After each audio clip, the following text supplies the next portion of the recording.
இந்த சீக்ரெட் புக்கோட தொடர்ச்சியை தான் இன்றைக்கி நம்ம பார்க்க போகிறோம். பிரபஞ்சத்திலேயே ரொம்ப சக்தி வாய்ந்த விதி ஈர்ப்பு விதி தான் இந்த உலகத்தில் வாழ்ந்து மறைந்த மாபெரும் ஆசான்கள் சொல்கிறாங்க.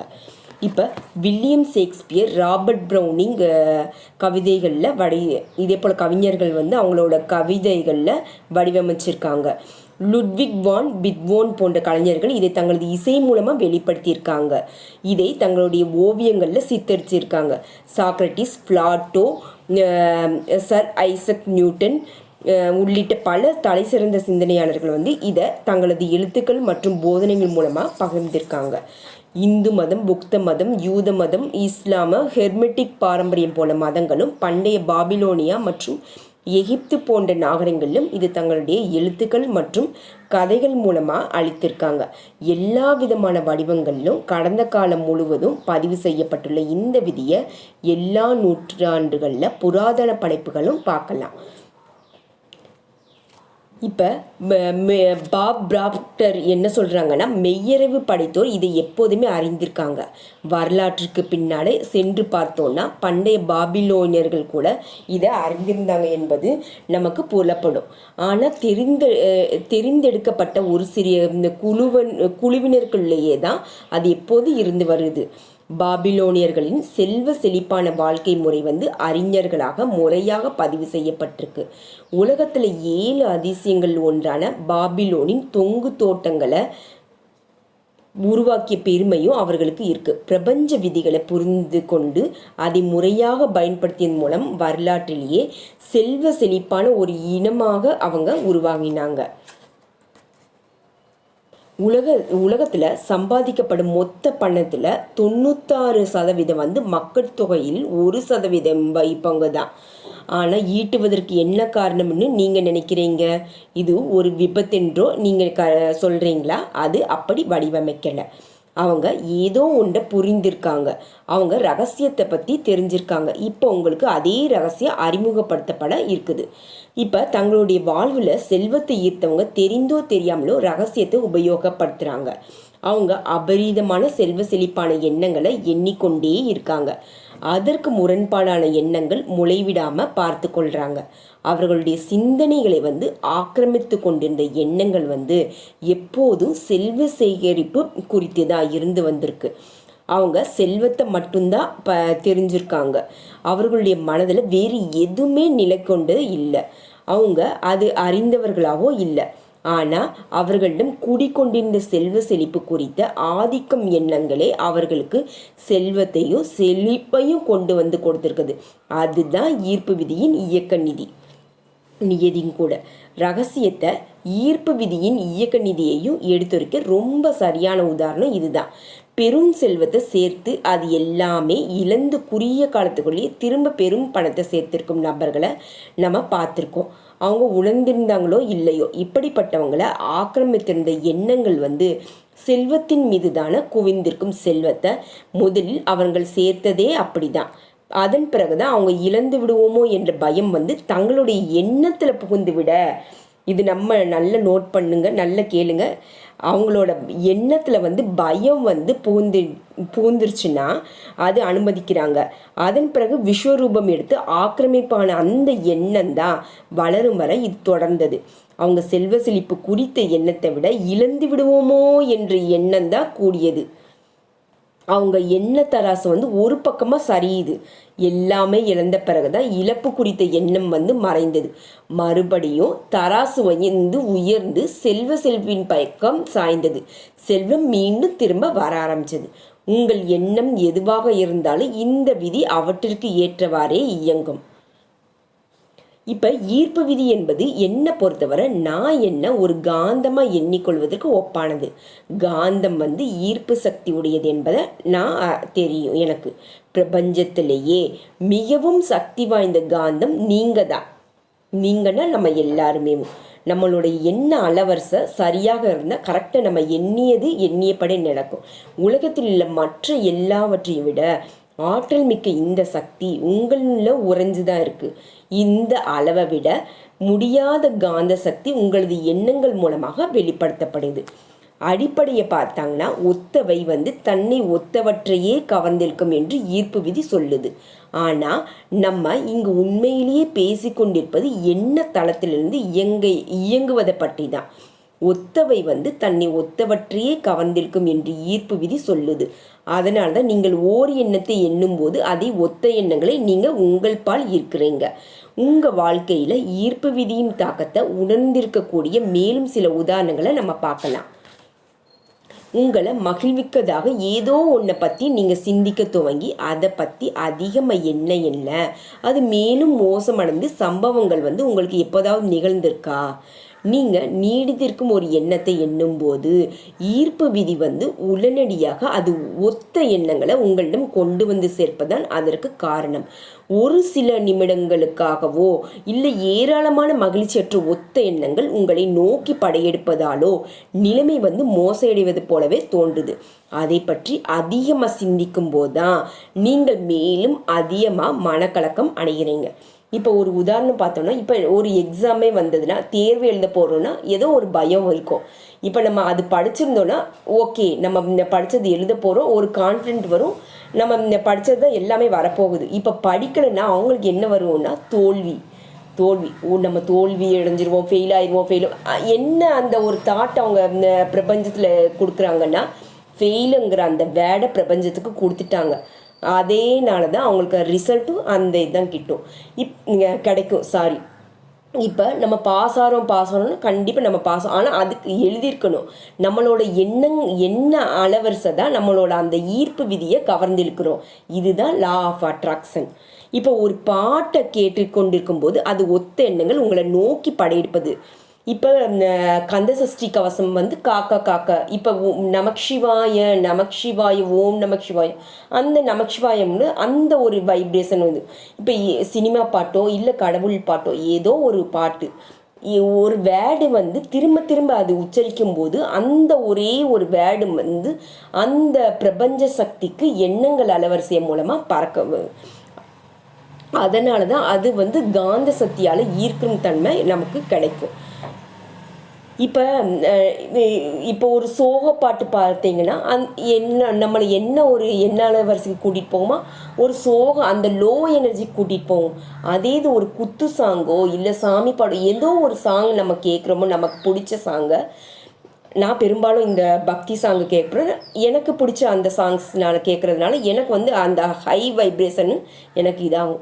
அது ஒரு குத்துப்பாட்டாக இருந்தீங்கன்னா அதுவும் ஒரு ஹை வைப்ரேஷன் தான்.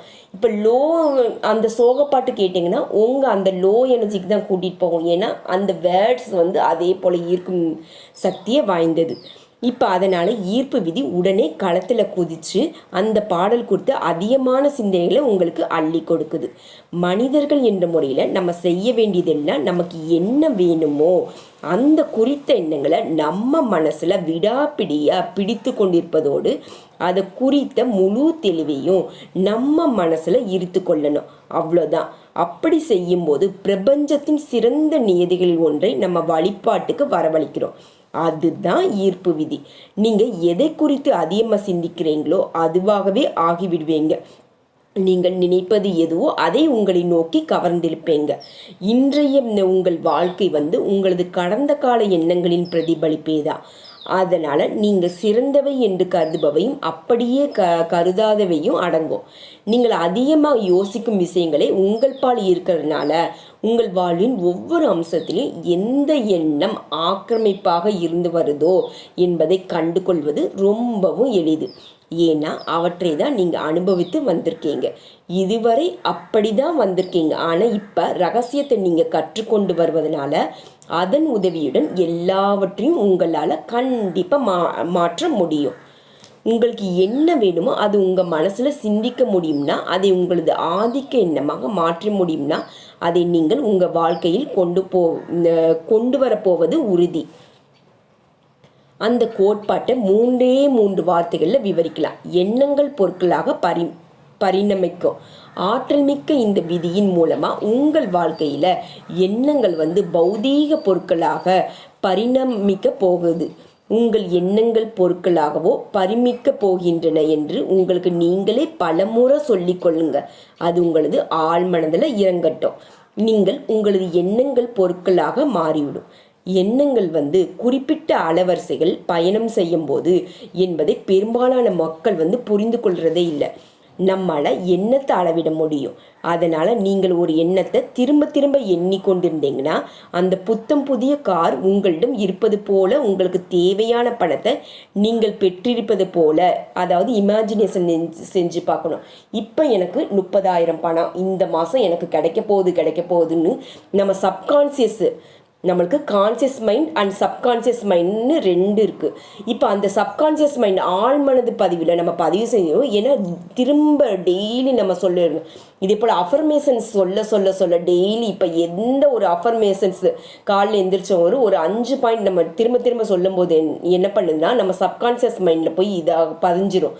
அப்போனா அந்த 21 டேஸ் தொடர்ந்து இப்போ எந்த ஒரு ஸ்லோகாஸ் ஏதாவது அந்த 21 டேஸ் இது பண்ணினா அதோட எனர்ஜிஸ் வந்து நீங்கள் அது நல்லாவே நம்மளால் ரிசீவ் செய்ய முடியும்.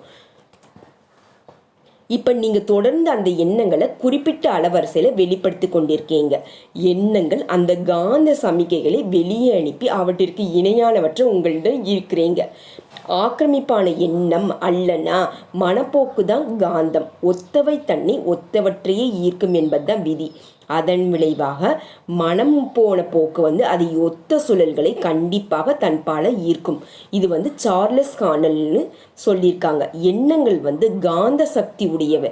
நீங்கள் சிந்திக்கும் போது எண்ணங்கள் வந்து குறிப்பிட்ட அலைவரிசையில் பிரபஞ்சத்தில் அனுப்பப்படுது. அதே அலைவரிசையில் அனைத்து விஷயங்களையும் காந்தம் என கவர்ந்திருக்குது. பிரபஞ்சத்திற்கு அனுப்பப்படும் ஒவ்வொன்றும் மூலத்திற்கும் திரும்பும். அதன் மூலம் நீங்களே தான். இது இப்படி பார்க்கலாம். டிவியே உதாரணத்துக்கு எடுக்கிறோம். இப்போ நம்ம சேனல் நமக்கு இப்போ சன் டிவியோ விஜய் டிவியோ எந்த டிவி உங்களுக்கு பிடிக்குதோ அந்த ஒரு சேனலில் தான் நம்ம போடுறோம். இப்போ அந்த சேனல் எது மூலமாக எப்படி வருதுன்ட்டு நம்ம ஆராய்ச்சி செய்கிறது இல்லை. அதே போல் நீங்களும் ஒரு மனித ஒளிபரப்பு ஒரு கோபுரம் தான். இன்னைக்கு உலகத்திலிருந்து எந்த ஒரு தொலைக்காட்சி ஒளிபரப்பும் கோபுரத்தை விட உங்களது சக்தி வாய்ந்தது தான்.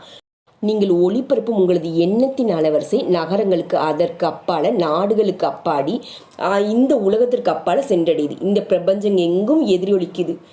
இப்போ நம்ம இந்த இந்தியாவிலையும் சரி தமிழ்நாட்டிலேயே உட்காந்து சன் நியூஸ் பார்க்குறோன்னா உலகத்தில் எந்த உட்காந்தும் சன் நியூஸ் பார்க்க முடியும் நம்மளால். உங்களது என்ன ஒளிபரப்புலேருந்து நீங்கள் பெறும் காட்சிகள் வந்து உங்கள் வரவேற்பை தொலைக்காட்சி திரையில் இடம்பெறும் ஒன்று இல்லை. உங்களது வாழ்க்கை காட்சி தான். உங்களது எண்ணங்கள் அந்த அலைவரிசையை உருவாக்குது. பின்னர் அவற்றை ஒத்த விஷயங்களை அதே அலைவரிசையில் கவர்ந்திருக்கிறீங்க. அதன் பிறகுதான் உங்களது வாழ்க்கை படங்களாக திரும்ப உங்களுக்கே ஒளிபரப்பப்படுது. உங்கள் வாழ்க்கையில் நீங்கள் எதையாவது மாற்ற விரும்பினீங்கன்னா முதல்ல நீங்கள் வெளிப்படுத்தி கொண்டிருக்கும் அலைவரிசையை மாற்றணும். நம்மளோட எண்ணங்களை மாற்றுவதன் மூலமாக அதை மாற்றிக்கொள்ளலாம். மன ஆற்றலின் துடிப்புகள் தான் இருப்பதிலேயே ரொம்பவும் சிறந்தது. அதனால தான் அதன் இருப்பதிலேயே அதிக சக்தி வாய்ந்ததாக விளங்குதுன்னு சார்லஸ் கார்னல் சொல்கிறாங்க. உங்கள் வாழ்க்கை வந்து எல்லா விதத்தையும் அபரிமிதமாக இருப்பதாக கற்பனை செய்து கொள்ளணும். கண்டிப்பாக அதை ஈர்ப்பேங்க. அது ஒவ்வொரு முறையும் ஒவ்வொருவரிடம் தப்பாமல் வேலை செய்யும். செழிப்புடன் வாழ்வதாக நீங்கள் சிந்தித்து கொள்ளும் போது ஈர்ப்பு விதியின் மூலமாக உங்கள் வாழ்க்கையை ஆற்றலுடனும் தன்முனைப்புடனும் நீங்கள் தீர்மானித்து கொள்றீங்க. அது அவ்வளவு சுலபம். அப்படின்னா ஏன் ஒவ்வொருவரும் தங்களது கனவு வாழ்க்கையை வாழ்றதில்லைன்னு கேள்வி எழுப்பது இயல்பு தான். நமக்கு பிரச்சனை இங்கே தான் இருக்குது. பெரும்பாலான மக்கள் தங்களுக்கு என்ன வேண்டாம் என்பதை பற்றி தான் சிந்தித்து கொண்டே இருக்காங்க. அதன் பிறகு திரும்ப மீண்டும் அதே வேண்டாத விஷயங்களை ஏன் வருகின்றன வியந்து கொண்டிருக்காங்க. ஏன்னா அவங்களுக்கு தெரியல அந்த ஈர்ப்பு விதியை பற்றி. இப்போ எது நம்மளுக்கு வேணுமோ அது வேணும்னு நினைக்கிறோம். இப்போ நம்ம வேண்டியதை எது வேணுமோ அதை விட்டுட்டு வேண்டாத எண்ணிட்டு இப்போ ஒரு பிரச்சனை அதையே திரும்ப நம்ம என்ன பிரபஞ்சத்துக்கு சொல்கிறோன்னா பிரச்சனை. இப்போ யாராவது பொதுவாக நம்மகிட்ட வந்து எப்படிப்பா இப்போ எப்படி இருக்க நீ கேட்டால் நல்லா இருக்கேன்னு சொல்லணும். அதை விட்டுட்டு ஏதோ இருக்க ஏன் சொல்லணும்? இப்போ ஏதோ இருக்குன்னா அப்படின்னா அவங்க வந்து அந்த லோ எனர்ஜியில் இருக்கிறது ஏதோ இருக்கிற அந்த சப்தம் வந்து அவங்க தெரியாமல் யூஸ் பண்ணுறாங்க. இப்போ மனித குலம் இதுவரையில் சந்தித்த எந்த ஒரு கொள்ளை நோயை காட்டிலும் படுமோசமான தொற்று நோய் ஒன்று பல நூற்றாண்டுகளாக நம்முடைய தலைவிரித்து ஆடிக்கொண்டிருக்குது. இதுதான் எனக்கு வேண்டான்னு தொற்று நோய்.